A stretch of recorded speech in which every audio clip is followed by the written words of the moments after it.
Olá, você já ouviu falar daquela história? Não pode coçar o olho no carro, senão vai deslocar a retina, você vai ficar cego. Ou então, não coça o olho, menino, vai sair o olho para fora. A gente ouve tantas histórias, às vezes desde criança, essas coisas eu ouvia desde criança. Não podia andar em montanha-russa no parque de diversão.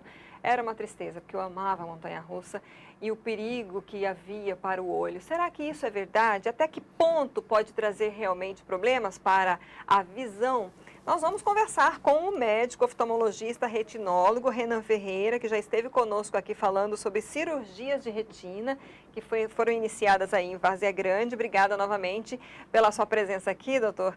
E assim, a gente combinou esse bate-papo de novo, gente, porque tem muitas causas de cegueira e muitos mitos também em relação a isso. O que é verdade, o que não é, o que pode realmente, o que está unido com outras doenças, né?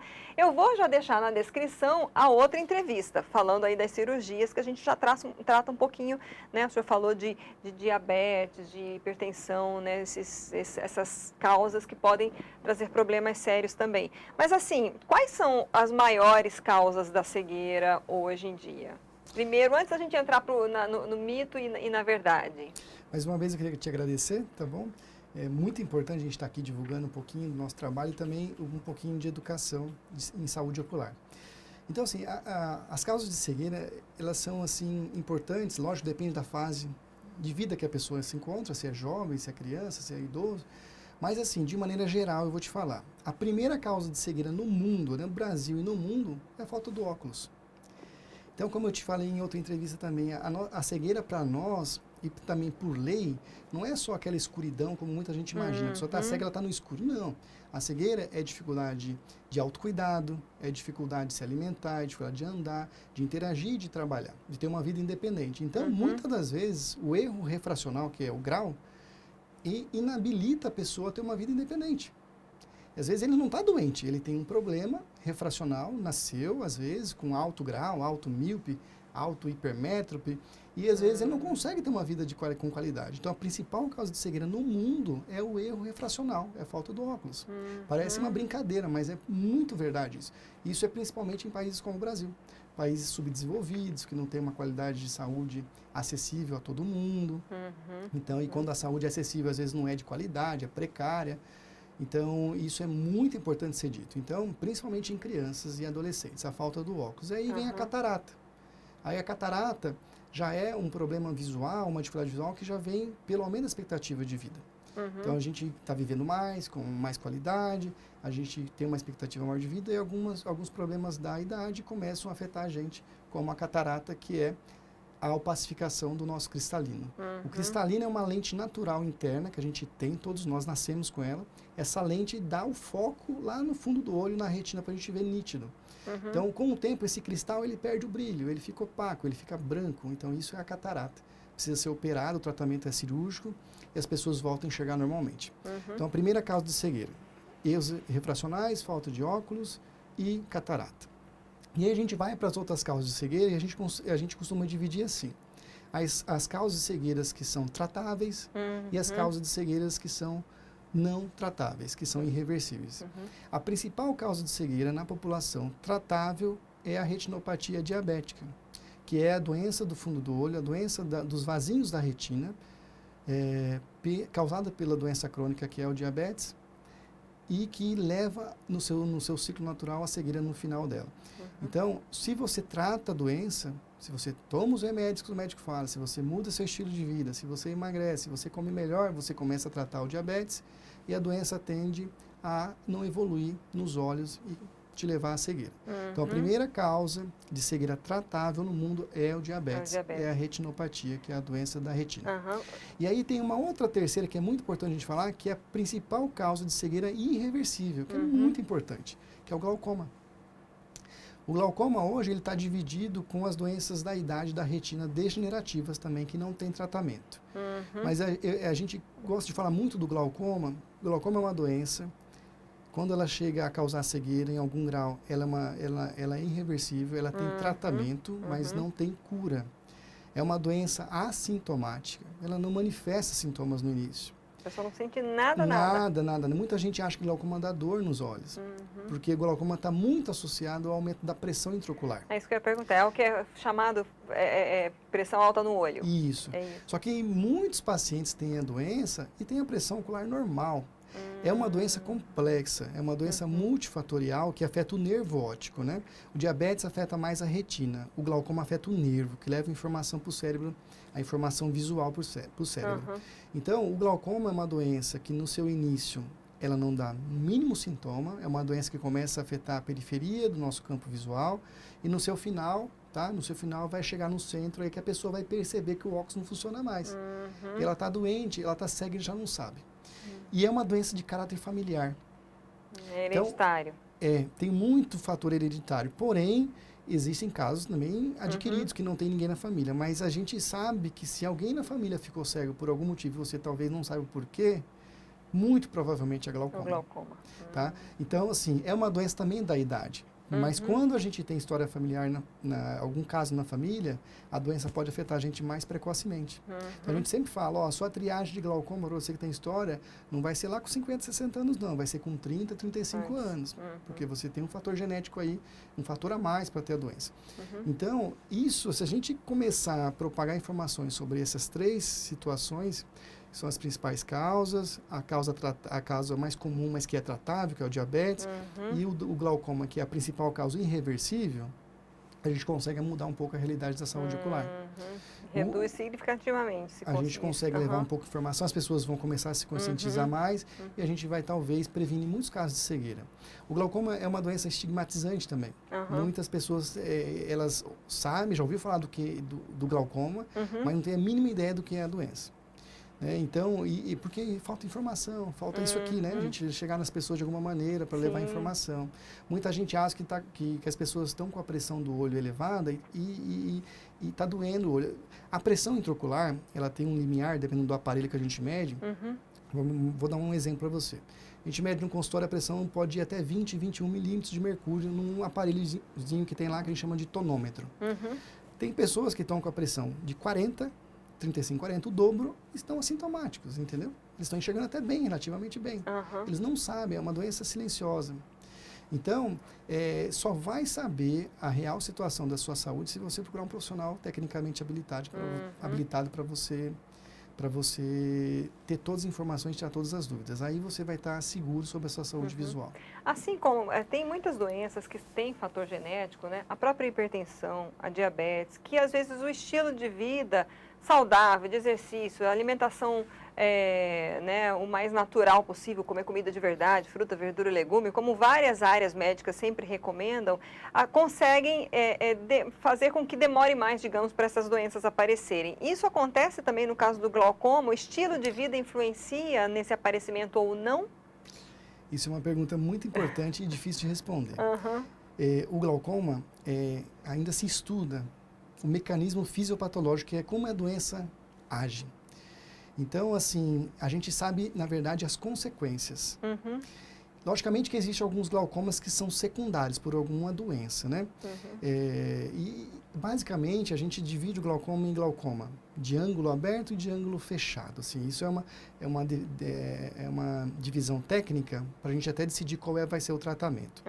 Mas, de maneira geral, o glaucoma é uma doença genética. É um erro genético de formação do olho. E, às vezes, é um olho mais sensível às flutuações de pressão intraocular. O nervo dessa pessoa, o nervo óptico especificamente, ele é mais sensível a essas flutuações e o aumento dela. E o nervo acaba morrendo. Existem também situações vasculares que levam à isquemia do nervo. Traduzindo, o nervo nessas pessoas, ele é mais sensível e às vezes essas pessoas têm uma irrigação de sangue, de nutrientes, de oxigênio, ruim para o nervo.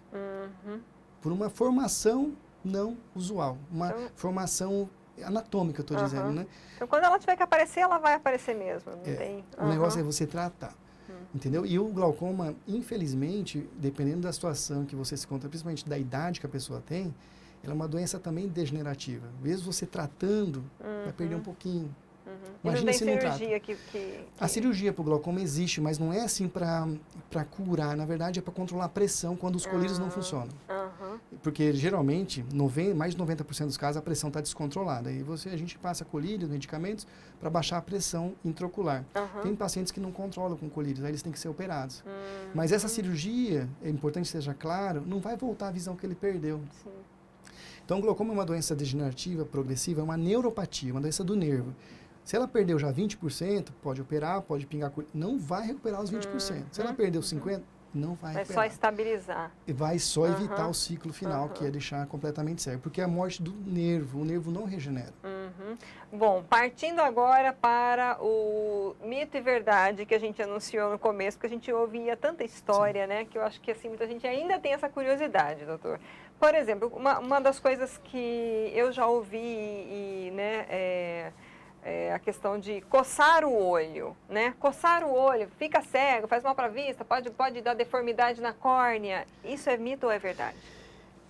Porque tem gente que fica, parece que vai afundar o olho, né? Isso é muito importante mesmo, e tem aumentado os casos de alergia ocular. Na verdade, o ato de coçar está associado a algum grau de alergia, geralmente, né? A gente coça às vezes porque o olho está irritado e tal, mas em crianças e adolescentes que têm alergia ocular, a gente frequentemente observa eles coçarem o olho. Eles viram coçadores oculares. Isso é péssimo para os olhos. E o ato de coçar de forma crônica, não é uma vez ou outra, né? O ato de coçar de forma crônica, principalmente em jovens, em crianças, leva a uma deformidade da córnea, que é a parte anterior do olho, a primeira camadinha do olho depois da lágrima.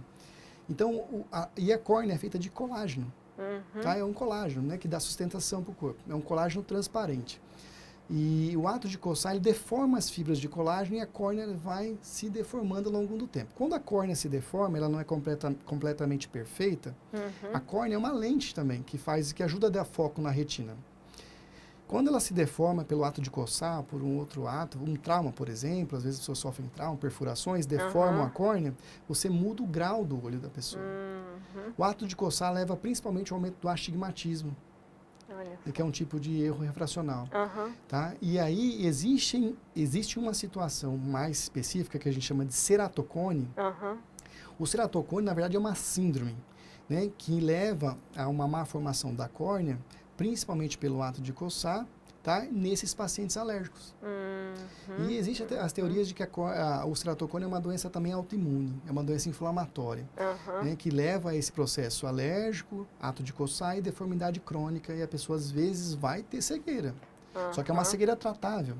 Né? Uma cegueira tratável, às vezes, dependendo da gravidade que ele vai estar, ele vai usar óculos, ou ele vai usar lente de contato, ou ele vai fazer um transplante de córnea. Cada caso tem a sua indicação, né? E hoje a gente tem tratamentos, né, a laser, né? E tratamentos que a gente induz uma rigidez da córnea e essa pessoa para de progredir. Então, assim, tudo é a gente saber o que está acontecendo, em que fase que a pessoa está e como a gente pode conduzi-la da melhor maneira. Mas a mensagem que fica aqui, o ato de coçar não é interessante para os olhos, de maneira nenhuma.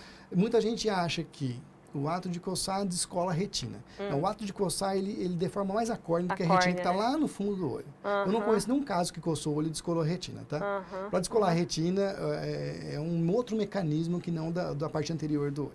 Então tá já vou perguntar de outro mito, que era uma coisa que isso eu ouvia, porque lá em casa, família de óculos, todo mundo, eu era automíope, né? Já operei da miopia, fiquei 10 anos zerada, depois já voltou de novo, já misturou um monte de coisa, né? Enfim. Mas assim, eu ouvia muito, não pode ler no carro, senão vai descolar a retina. Eu não podia ir no parque de diversão andar em montanha-russa, senão vai descolar a retina. Criança e adolescente adoram essas coisas radicais, né? Aqueles brinquedos assim, que você cai 100 metros, assim. Isso tudo descola a retina mesmo ou não, doutor? É mito ou é verdade? Depende da situação. Porque é o seguinte, os automíopes, eu falo do seu caso especificamente, eles têm uma retina um pouco diferente, um pouco mais fina, que a gente fala. Os automíopes, o que é um automíope? A gente considera automíope a partir de 3, 4 graus, tá? A partir daí é automíope. 2 graus, 2 graus, pouquinho, até 3 a gente considera um míope moderado, mas não alto. A partir do 4º grau, o olho já manifesta, porque o míope, ele na verdade tem um olho grande. O olho dele não parou de crescer, porque o nosso olho para de crescer. numa certa idade. Meu, depois dos 40 voltou a crescer, porque ganhei 2 graus aí. Exato, o stop para parar às vezes de crescer o olho não aconteceu, geneticamente falando. Então ele vai crescendo de forma muito lenta e isso não é visível, tá? Assim, né? É estruturas internas do olho, lá do fundo do olho. Então a retina vai ficando mais fina, e o globo, ele está crescendo, só que o seu neurônio, porque a retina é neurônio, e não se multiplica para acompanhar o crescimento do olho, ele vai se esticando. Vai então, afinando. vai afinando, a retina fica fina. Então, a retina fica mais frágil. Os automíopes, eles não podem, na verdade, sim, eles têm um risco maior de descolamento se sofrer algum tipo de trauma ocular. E uma queda, por exemplo, de uma altura, é um risco. Porque então, ele esses impactos, assim, desses... Em automíopes, o risco é grande, ou maior do que na população normal, né? Que não é automíope, de descolar a retina. Então, assim, tudo depende da situação. Tudo dependendo da situação é mito, e dependendo da situação é verdade. É verdade. Entendeu? Então, os extremos geralmente são verdades, né? Então, assim, você tinha perguntado sobre o ato de coçar. O ato de coçar em si não descola a retina, isso é mais mito. Olhar no escuro, forçar a vista para enxergar à noite, por exemplo, foi isso que você falou? Na verdade, esse era, eu nem perguntei desse, mas esse é um também que fala, né? Se forçar não a pode vista ler no escuro. Não pode. Olha, se você está corrigido, se você precisa de óculos e está com óculos, ou se você não precisa de óculos e está completamente adequado à tua visão, você não, a gente sempre orienta ler no claro, facilita. Mas ler no escuro não causa nenhuma doença. Não vai causar seu descolamento de retina, não vai causar problema na cor, não. Ele às vezes vai ter um pouco mais de cansaço visual, porque tem pouca luz. E luz é importante para a gente ver. Entendeu? Mas essas questões de não ler no escuro, não ler no carro, não ler no... É mais mito da do que leitura, né? Era do carro que eu tinha perguntado, que eu ouvia, né? Um outro, olhar direto para o sol fica cego. Verdade ou mentira? Isso pode ser verdade. A luz ultravioleta do sol, né, as radiações solares, elas, assim como causam lesões de pele, a gente usa protetor, elas causam lesões retinianas. Existe o que a gente chama de retinopatia solar, que às vezes as pessoas não precisam nem olhar para o sol. Pessoas que às vezes estão num ambiente, por exemplo, de muito reflexo para ele, por exemplo, uma região de muito gelo. Tem casos de retinopatia solar em regiões frias que tem camadas de gelo, onde o sol bate no gelo e reflete no olho da pessoa, pode causar retinopatia solar e queimadura da retina e cegueira permanente. Reflexo também na água, mar, rio. Às vezes o sol está intenso e está refletindo diretamente nos olhos das pessoas. Não é só olhar para o sol. Olhar para o sol é péssimo. Não é interessante em nenhum momento olhar para o sol. Isso é verdade. Pode causar cegueira permanente porque causa uma lesão retiniana de forma irreversível. Para a gente encerrar, porque eu vejo que assim, a conversa vai e a gente até, né, acho que tem muita coisa, né? Mas assim, nesse caso, falando de prevenção, óculos de sol, Cuiabá tem uma incidência solar muito alta, né? O senhor recomenda o uso de óculos de sol e como escolher um bom óculos de sol? Sim. Eu digo sempre aos meus pacientes, o senhor usa protetor de pele, é um creme, certo? Você usa um creme, fator 30, 40, 50. O protetor solar para os nossos olhos é o óculos de sol. O óculos de sol também tem fatores de proteção, 30, 40, 50, 70%. E tem até de 100%. Então, especificamente sobre a radiação ultravioleta. A radiação fria, que são as luzes mais frias, visíveis ou não visíveis, né? Que a gente fala que são os comprimentos de ondas mais curtos, né? Eles são os que causam lesões para a gente, oculares. Inclusive, eu indico várias pessoas usarem óculos com filtro azul, da luz azul. Você está usando, acho que um de filtro azul. Sim. Né? Está refletindo o azul. Então, a luz não entra nos seus olhos, ele vem para o ambiente. Eu estou vendo o seu azul, mas você não tá chegando na sua retina, essa luz. Então, a luz fria, ela é lesiva para nossos olhos, ela é desconfortável, ela causa fotofobia, que é desconforto da claridade, e ela, cronicamente, pode danificar a retina e os meios de transparência do olho. Vai deixando o cristalino mais opaco, a córnea mais opaca, e a gente vai perdendo visão ao longo dos anos. Então, assim, protetor solar para os olhos sempre, óculos escuros.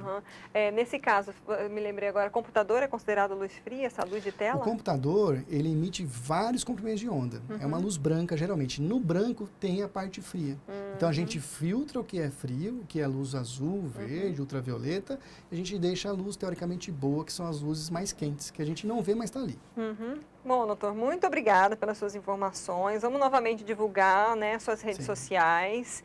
Espero que a gente possa ter ajudado muita gente. Eu espero também. O objetivo é esse, levar um pouco de informação, nem que seja um pouquinho, né? Eu quero te agradecer muito. E quem quiser acompanhar o que a gente faz, tirar alguma dúvida, é o @oftalmologista-mt ou @clínica Verbelo. Doutor, muito obrigada, então, novamente. E nós, então, conversamos com o oftalmologista e retinólogo Renan Ferreira. Vou deixar para você aqui no link, na descrição do YouTube, o link da entrevista que nós fizemos com ele sobre cirurgia de retina. E se você quiser saber mais informações, repetindo aqui, o oftalmologista MT ou a Clínica Verbelo, se quiser saber mais informações. Compartilhe essa entrevista, gente, é tão importante. Curta, mande para os seus grupos, mande para seus familiares. Vamos cuidar da nossa saúde, do olho. Obrigada pela sua audiência, até a próxima.